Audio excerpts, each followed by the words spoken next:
Hi guys, what's up? It's Joel Pitt here, back with another video, and in this video I'll be comparing two things. Now currently I'm in my Vauxhall Corsa. I'm going to be comparing this as well as to a Fiat Panda, which will be my new car, and I'm picking it up on Friday. So it's currently Thursday. I'm going to record comparing this, and then I'm going to upload it either on the Friday or the Saturday. I'll try and get it done on the Friday and then upload it on the Saturday, just knows. So yeah, I'm going to be comparing many things like the boot, the wheel, signal, doors, gear stick, whatnot. I know I have done most of my how-to videos in this car, but if I do any more, it will be in the Fiat Panda. So I hope you guys enjoyed this video, and I will see you in the next part. So if the mirrors are okay, they're found some problems with them.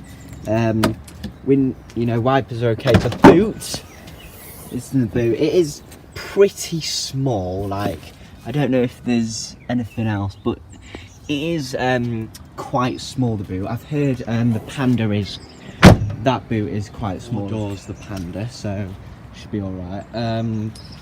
Yeah, tyres were not in good condition. Same with this one here.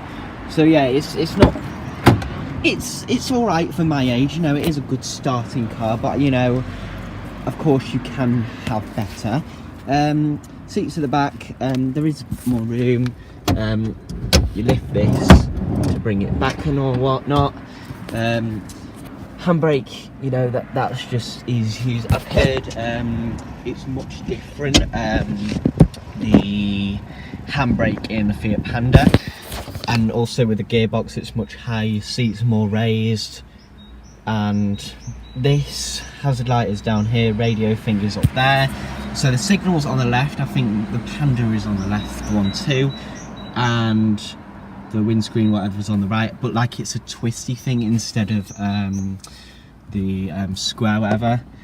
And I think this is all different. It's like more modernized. This is less neon-y or type thing. You can't see the mileage, which is a problem. The lights things here, I'm not sure about the Panda. To open the bonnet is down there, but on the Panda it's to the left. There's no mats provided on the Panda, but there is here for the car charger, and there is one in the Panda as well. There's a cup holster there, and there is one in there. The space in there is quite small. I'm not sure about the Panda. Side things here to put whatever you need. Back space is okay. Yeah, it is a decent car. And then you've got the rooftop here. So yeah, it's all right. So yeah, like I said, I'm recording this on the Thursday for the Vauxhall, but when I pick up the Panda, that will be on the Friday. So I might review that straight after. But anyway, I hope you enjoyed this video. Well, this first part of it. I'll be back on Friday to record the comparison of the Fiat Panda, so I'll see you. So it's currently Saturday now, and I'm in my new car, the Fiat Panda. I did do like a little review, for the Vauxhall Corsa, my old one, but I'm just going to be comparing the two. Today. I did that on the Thursday, so I've put that at the start, and I'm just going to carry it on like in this comparing video. So I'll see you in the next part. So I'm currently in my Fiat Panda right now, and as you can see, the gear stick is like much higher. The reverse is on the right, like bottom right, so it's still like a push up and down. Handbrake is different. It's not just like your normal one, but it is like a lift up like that. Not gonna let it go though.